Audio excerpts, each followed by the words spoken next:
2389۔ حضرت عبداللہ بن عتبہ نے حدیث بیان کی کہ حضرت ابو ہریرہ رضی اللہ تعالی عنہ کہتے ہیں کہ رسول اللہ صلی اللہ علیہ وسلم نے فرمایا، اگر میرے پاس احد پہاڑ کے برابر بھی سونا ہو تب بھی مجھے اس سے خوشی نہیں ہوگی کہ مجھ پر 3 دن گزر جائے اور میرے پاس اس سونے میں سے کچھ باقی ہو، مگر اتنی چیز جس کو میں قرض ادا کرنے کے لیے رکھ لوں۔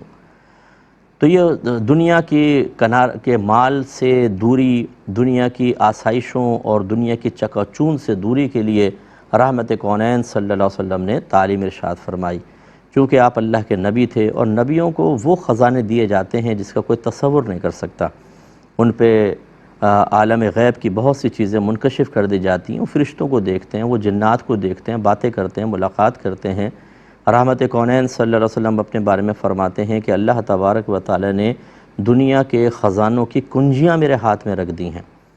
اتنا میرے آقا صلی اللہ علیہ وسلم کو اللہ نے انعام دیا، ان اللہ زوالی الارض فرأیت مشارقہا و مغاربہا، اللہ تعالیٰ نے میرے لیے زمین کو سمیٹ دیا تو میں نے اس کے مشرقوں کو بھی دیکھ لیا، اس کے مغربوں کو بھی دیکھ لیا، یعنی چپا چپا اللہ تعالیٰ نے مجھے دکھا دیا۔ جو نبی ایک مقام پہ کھڑے ہو کر اس طریقے سے کائنات کا نظارہ کر رہے ہوں، ان کے لیے دنیا کی ذلیل دولت تو کچھ بھی نہیں ہے۔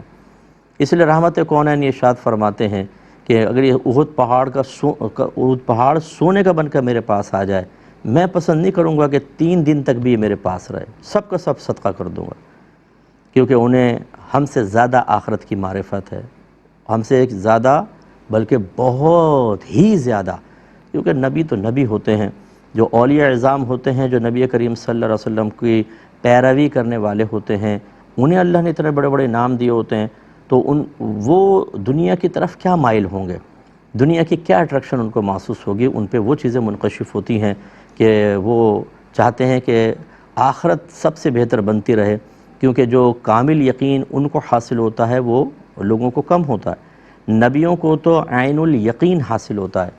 عین الیقین کا مطلب چیز کو دیکھ کر یقین حاصل کرنا۔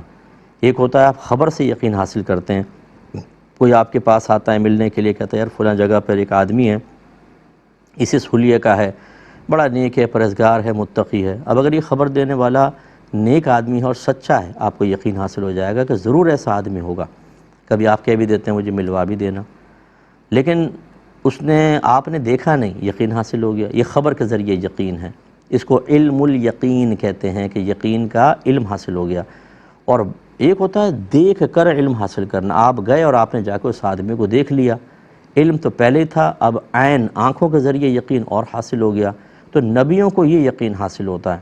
میرے آقا صلی اللہ علیہ وسلم نے جنت کی نعمتوں کو دیکھا ہوا ہے، حوروں کو دیکھا ہوا ہے، محلات کو دیکھا ہوا ہے، وہاں کے اوصاف سرکار نے بیان فرمائے۔ اگر آپ کو مجھے بھی ایک جھلک اس کی دکھا دی جائے، اس کے بعد دنیا میں دل نہیں لگ سکتا۔ بالکل ہم 120 گز کے پلاٹ کے لیے گردنیں کاٹ رہے ہیں، 10-10 20-20 روپے کے لیے قتل کر دیتے ہیں، بعض اوقات انانیت کا مسئلہ بنا کر۔ تھوڑی تھوڑی چیزوں پہ ہماری رال ٹپک جاتی ہے اور ہم وہ دوستیاں اور رشتہ داریاں منقطع کر دیتے ہیں، کیونکہ ہمیں پتہ ہی نہیں کہ یہ دنیا تو عارضی ہے اور بہت ہی بے قدری ہے، اور آخرت بڑی قدر والی ہے اور ہمیشہ ہمیشہ رہنے والی ہے۔ تو ہم اگر یہ سوچتے، ہمارے گھروں میں اس طرح کی سوچ اور فکر دی جاتی، ایک باپ ایک ماں اپنے بچوں کو دنیا سے زیادہ آخرت کی طرف مائل کر رہے ہوتے، تو پھر ہمارے اندر وہ لالچ نہ ہوتا جو اللہ کی نافرمانی کی طرف تیزی سے لے جاتا ہے۔ آج کسی کے سامنے آپ 5-5 ہزار کی 2-4 گڈیاں رکھ دیں تو یوں ایمان ڈاواڈول ہو جاتا ہے، بڑے بڑے گناہ کرنے کے لیے ایک انسان تیار ہو جاتا ہے۔ 5-5 ہزار کے لیے قتل کر دیتے ہیں لوگ، تو پھر یہ تو میں نے آپ کو گڈیاں کہہ دیں۔ اتنی یعنی دنیا کی محبت ہم پر غالب ہے۔ تو میں اپنے تمام دیکھنے والے بھائی بہنوں سے بھی گزارش کرتا ہوں کہ ان چیزوں پہ بھی توجہ کریں۔ دنیا جتنی ہمیں ضرورت ہے اتنی رکھیں، باقی اس سے اجتناب کریں۔ یاد رکھیں دنیا اسے کہتے ہیں جو ہمیں اللہ کی یاد سے غافل کر دے۔ اللہ کی یاد سے غافل کرنے کا مطلب ہے کہ جن کاموں کے کرنے کا کاموں کو اللہ نے فرض قرار دیا ہے، واجب ہیں یا سنت موقدہ، وہ چھٹنے نہیں چاہیے، اور جن سے بچنے کا حکم دیا جیسے ان کا ترک، حرام مکروہ تحریمی اور سنت موقدہ کو ترک کرنا، یہ کبھی ہونے نہیں چاہیے۔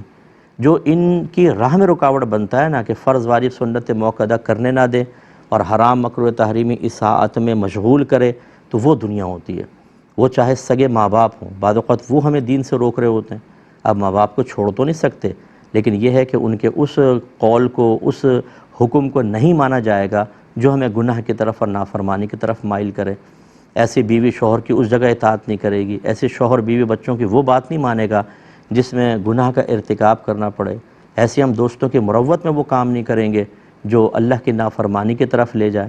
اس کا مطلب اگر ماں باپ ہمیں گناہ کی طرف مائل کر رہے ہوں، عبادات کے ترک کی طرف لے جا رہے ہوں، بیوی بچے، دوست احباب، پیسہ کمانا، کھیل کود، آرام کرنا، پکنک پوائنٹس پہ جانا، تو سمجھ لیں سب دنیا ہے۔